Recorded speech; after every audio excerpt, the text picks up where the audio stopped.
గడిచిన 5 ఏళ్లు వైఎస్ఆర్సీపీ పాలనలో రాష్ట్రంలో ప్రగతి పనులు ఎక్కడా జరగలేదని, రహదారులు పూర్తిగా దెబ్బతిన్నాయని, వీటన్నిటినీ దృష్టిలో పెట్టుకొని రాజకీయాలతో సంబంధం లేకుండా అవసరం ఉన్న గ్రామీణ, పట్టణ రోడ్డు యుద్ధ ప్రాతిపదికన చేస్తున్నామని రాష్ట్ర వ్యవసాయ శాఖ మంత్రి కింజరపు అచ్చెన్నాయుడు అన్నారు.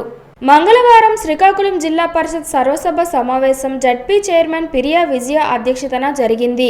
ఈ సమావేశానికి ముఖ్య అతిథిగా హాజరైన రాష్ట్ర మంత్రి కింజరపు అచ్చెన్నాయుడు మాట్లాడుతూ, కూటమి ప్రభుత్వం అధికారంలోకి వచ్చిన వెంటనే రాష్ట్ర వ్యాప్తంగా దెబ్బతిన్న రోడ్లు, పల్లె పండుగ పేరుతో గ్రామీణ రహదారులు, వివిధ పథకాల కింద పట్టణ ప్రాంతాల రహదారులు శరవేగంగా పూర్తి చేస్తున్నామని చెప్పారు.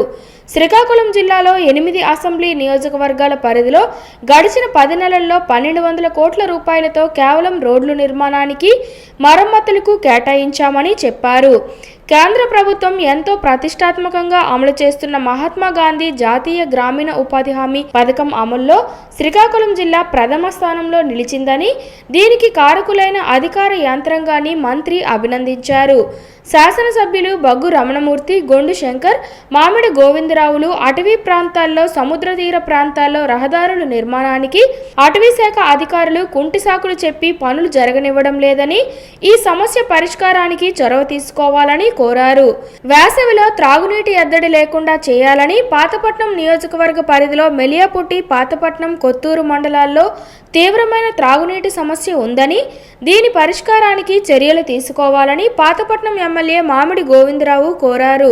పంచాయతీరాజ్ శాఖ ఇంజనీరింగ్ విభాగం ద్వారా కోట్లాది రూపాయలు అభివృద్ధి పనులు జరుగుతాయని, నాణ్యతకు ప్రాధాన్యత ఇవ్వడం లేదని శాసనమండలి సభ్యులు పాలవలస విక్రాంత్ ఆరోపించారు. ఈ కార్యక్రమంలో శ్రీకాకుళం జిల్లా collector Swapnil Dinakar, joint collector Ahmed Khan, ZP CEO, వివిధ శాఖల అధికారులు, ప్రజాప్రతినిధులు పాల్గొన్నారు. ఎక్కడైనా సరే ట్యాంక్ ఉండి వాటర్ ఫెసిలిటీ ఉంటే 100% ఆ గ్రామాల్లో ప్రతి ఇంటికి కొలాయి ఇవ్వడానికి ఏ స్కీమ్కి ఎంత అవుతుందో అది ముందు కంప్లీట్ చేయాలి. సెకండ్ది, కొన్ని గ్రామాల్లో ఈ ట్యాంకుల గురించి ఫౌండేషన్ వేశారు, కొన్ని దగ్గర పిల్లర్లు వేశారు, కొన్ని దగ్గర స్లాబ్ వేశారు. అవి ఎన్ని ఉన్నాయి, ఎన్ని కంప్లీట్ చేయగలరు? ఇది ఈ కాన్స్టిట్యూన్సీ చెప్తున్నాను, అన్ని దగ్గర ఇదే పద్ధతిలో చేయాలి.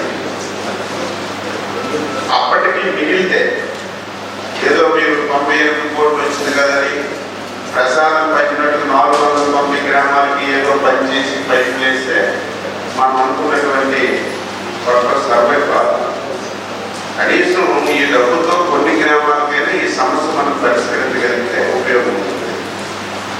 తారుడు ఇంకా డబ్బు మిగిలితే 98 కోట్లు ఏదైతే ఎగ్జిస్టింగ్ స్కీమ్స్, ఏవైతే ఆన్గోయింగ్ స్కీమ్స్ ఇంకా మిగిలితే ప్రయారిటైజ్ చేసి మీరు ఆయన చేస్తారంటే ఆయన పిలవండి, లేనప్పుడు ఇమీడియట్గా షార్ట్